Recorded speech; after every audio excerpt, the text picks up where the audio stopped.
Bonjour et bienvenue dans cette seconde vidéo consacrée à Word 2016 et dans cette vidéo je vais vous montrer comment mettre en forme un texte. Mais avant de démarrer cette mise en forme, je voudrais vous montrer comment vous pouvez vous déplacer dans un document et sélectionner des mots, phrases ou tout le texte d'un document. Alors voyons déjà le déplacement. Quand vous êtes dans du traitement de texte, Word, votre curseur se transforme en petite barre qui fait un i et l'endroit où vous allez saisir du texte, c'est l'endroit où il y a le petit curseur qui clignote que l'on voit derrière le mot là, égyptien. Pour pouvoir se déplacer, et par exemple là je suis en fin de phrase, pour revenir en début de ligne, il faut appuyer sur le bouton du clavier début de ligne une fois pour se retrouver ici au début. Mon curseur donc est placé devant la première lettre de ma phrase. Pour aller à la fin de la ligne, il faut appuyer sur la touche fin du clavier. Pour aller à la page suivante, il faut appuyer donc sur la touche page suivante. Si je le fais là, comme je n'ai qu'une seule page, je vais me retrouver à la fin de mon texte, mais sinon je me serais retrouvé sur la page numéro 2. Et pour revenir à la page précédente, il faut appuyer sur la touche page précédente. Pour se déplacer de caractère en caractère, on utilise les flèches de déplacement.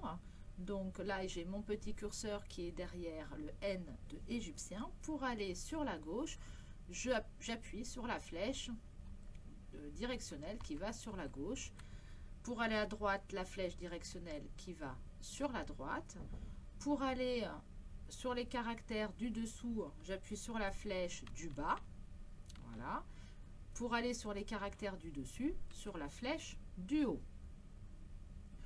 Pour aller au début d'un mot, il y a une combinaison de touches qui peut être faite avec le clavier. Il faut appuyer sur CTRL, donc c'est la touche CTRL, et la flèche de gauche des touches de déplacement, des flèches de déplacement.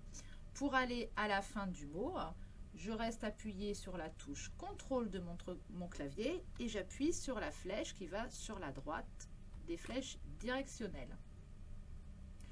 Pour aller en début de document, je vais appuyer sur la touche CTRL et je vais appuyer en même temps sur la touche début de ligne.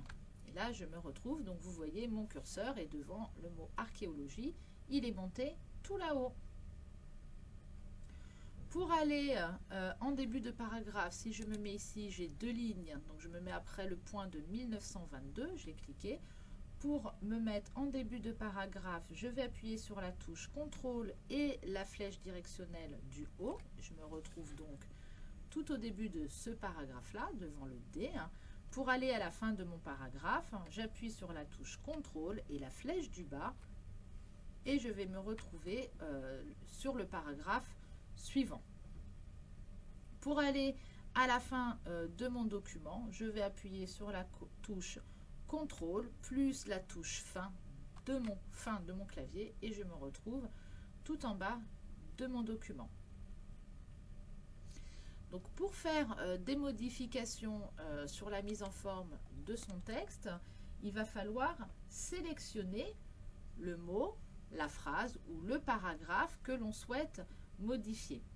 Donc vous avez plusieurs méthodes, donc vous pouvez utiliser le clavier ou la souris. Donc avec le clavier, il suffit de se placer sur le premier caractère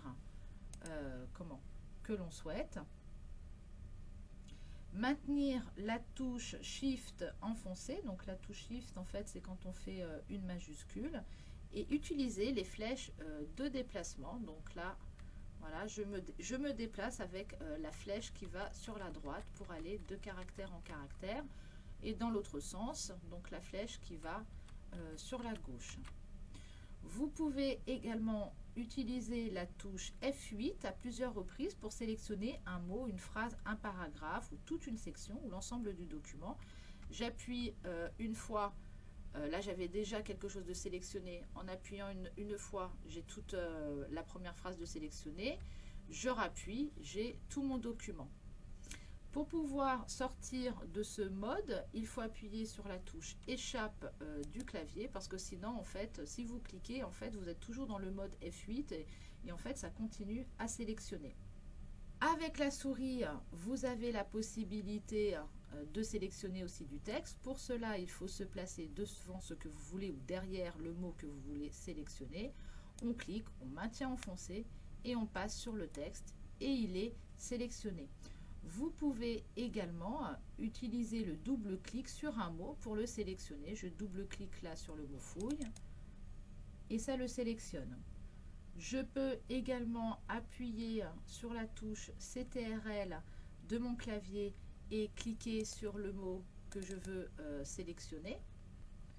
Et si je veux sélectionner aussi un paragraphe, je peux placer mon curseur ici sur la gauche. Donc là, maintenant, il se transforme en petite flèche et il suffit de cliquer une fois pour sélectionner toute la ligne. Si je veux sélectionner tout mon document, il y a aussi un raccourci clavier dont je n'ai pas parlé tout à l'heure avec le clavier. C'est la touche CTRL et A, CTRL A, et ça va tout sélectionner. Alors ce contrôle-là, il vaut pour beaucoup de choses, hein, même des fichiers que vous voulez sélectionner dans votre ordinateur. Si vous avez tous les fichiers dans un dossier que vous voulez sélectionner, vous faites également CTRL A. Voyons maintenant comment modifier la mise en forme de mon texte. Donc je le sélectionne, là moi je vais utiliser la souris, je clique, je passe ici sur le mot qui est le titre de mon document où je vais sélectionner une police. Donc pour ça je vais dans le groupe police et dans cette commande là, police, et je clique sur la flèche qui va vers le bas pour ouvrir le menu déroulant et sélectionner la police de mon choix. Et quand je me place en fait sur une police, on peut voir tout de suite le mot archéologie derrière qui se modifie. Hein. Donc je peux avoir un aperçu immédiat de ce que ça va donner. Je clique tout simplement dessus pour le sélectionner et voilà, ma police est modifiée. Pour en changer la taille, je vais cliquer sur la petite flèche ici, taille de la police. J'ouvre le menu déroulant et je sélectionne la taille de mon choix. Je peux également écrire directement à l'intérieur. Donc je clique, donc la taille 18 est sélectionnée. J'écris une nouvelle taille, la 24, j'appuie sur la touche Entrée et ça va également changer la taille. Ce texte peut également être modifié en le mettant en gras. Ici, c'est le gras. En appuyant dessus, je le mets en gras. Alors là, en fait, on ne voit pas la différence parce que la police que j'ai sélectionnée, en fait, est déjà grasse et ça ne change rien. Si je mettais une autre police, voilà, je sais pas là, est-ce que ça changerait? Oui, enfin, il faut que je l'enlève. Voilà. Là, j'ai enlevé le gras, j'ai changé la police et en cliquant dessus, voilà, on voit la différence, ça s'est mis en gras. Ce texte maintenant, enfin ce mot, je voudrais le centrer puisque c'est un titre. Je vais aller dans le groupe paragraphe et ici j'ai les alignements, aligné à gauche, centré, aligné à droite. Alors si je centre, ça fait ça. Si j'aligne à droite, ça se met à droite.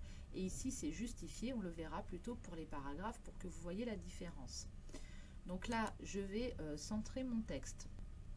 Donc là, on a vu gras. Ici, il y a donc italique. Voilà, ça penche le texte. Je peux également le souligner si je le souhaite. Ici, on me propose de barrer le texte. À côté, de mettre un indice. Et là, un exposant. Dans le groupe police, vous avez également ici en haut la possibilité par là d'augmenter la taille. Vous voyez, juste en cliquant dessus, ou à côté de la diminuer. À côté, cette petite commande permet en fait de passer d'un mode majuscule à minuscule. En dessous, on vous propose des effets de texte et de typographie. Donc il suffit de cliquer sur la flèche pour voir ce qu'on vous propose. À côté, ça permet de surligner le texte. Et ici, de modifier la couleur de police. Donc par exemple ici, je vais mettre en violet. Je vais faire la même chose pour le texte d'en dessous. Voilà, je me positionne sur le côté, je clique et ça a pris toute ma phrase. Je veux également le centrer et je vais modifier sa couleur également. Alors, je voudrais mettre un violet un petit peu plus clair que le titre. Je ne le vois pas là. Ce que je peux faire, c'est d'aller dans Autre couleur. Ça va ouvrir une palette et puis là, je vais pouvoir sélectionner la couleur. Je déplace, voyez, en me mettant ici, je peux cliquer et déplacer cette petite fenêtre. Essayer de prendre quelque chose, voilà, de plus mauve. Je vais cliquer sur OK pour voir ce que ça donne et voilà. C'est un violet mais un peu plus clair que le titre. Je vais faire la même chose avec ces petits sous-titres ici. Alors je vais modifier la police. Je sais pas, je vais le mettre peu importe. Comme ça, je vais modifier sa taille et je vais changer sa couleur.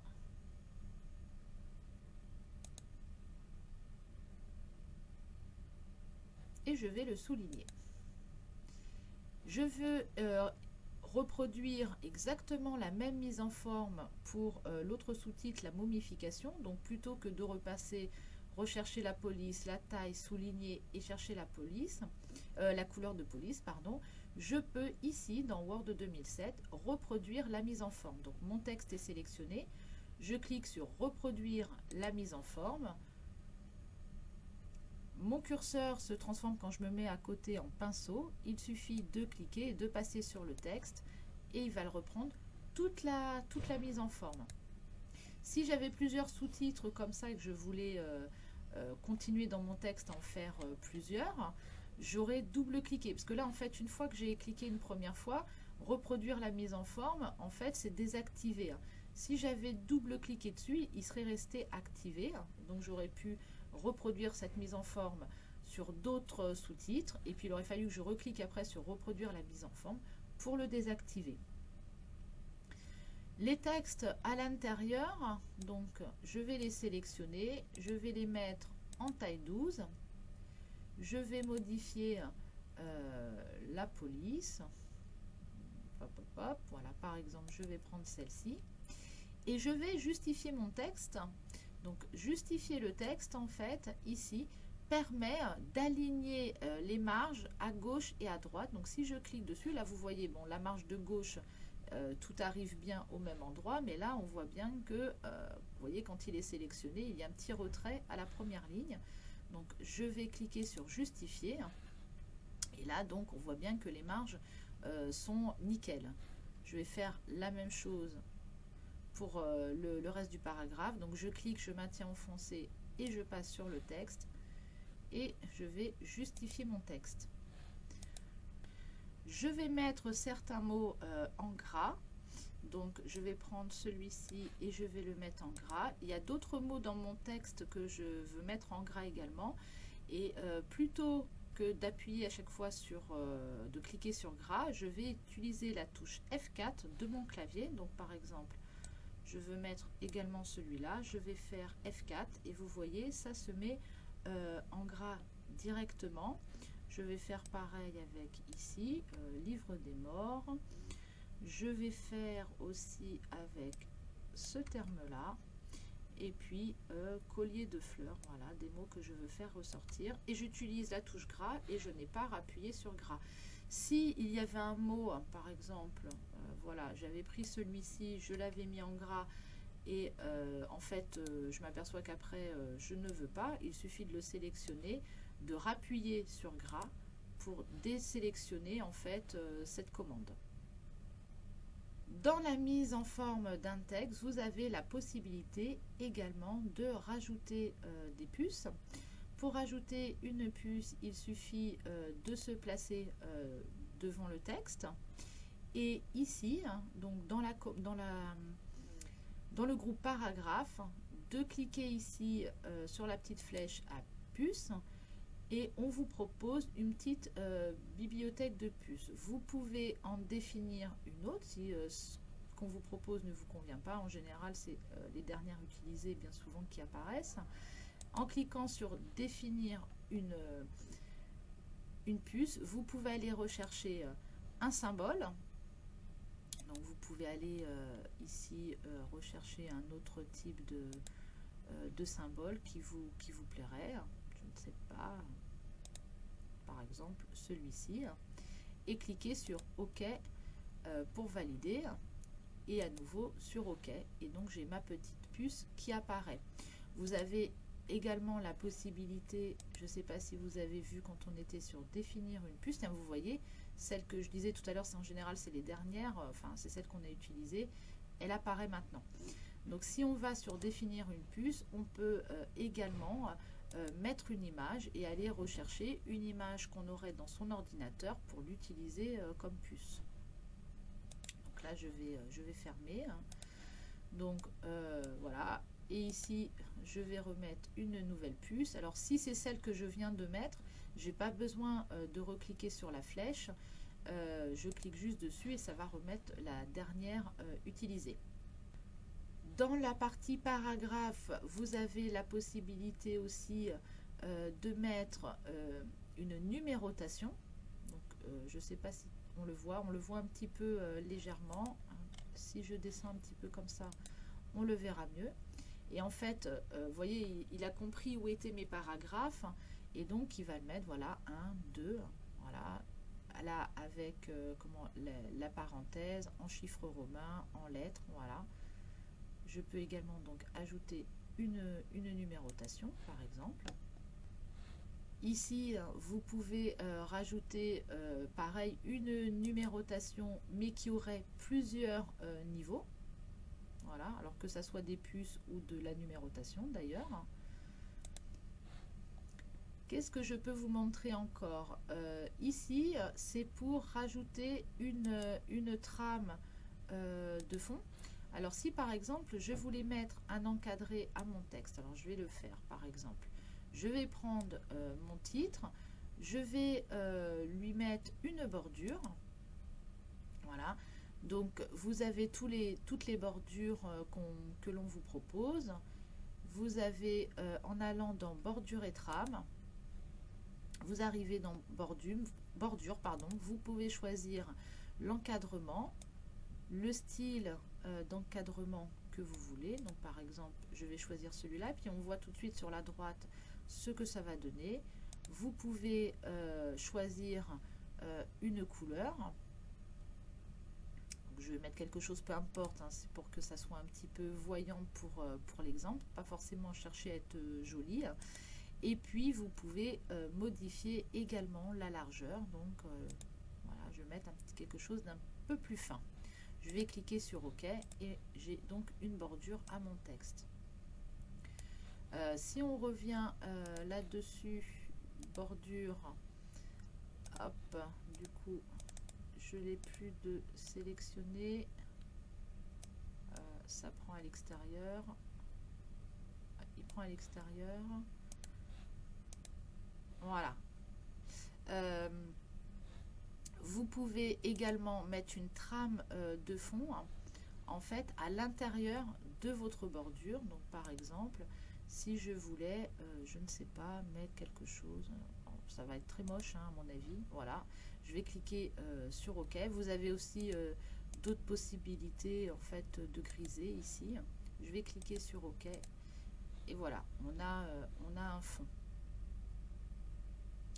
Par contre, si je voulais rajouter juste une trame de fond, je pourrais choisir une couleur. Il n'y aurait pas de bordure, mais ça me mettrait juste une trame pour cette phrase-là.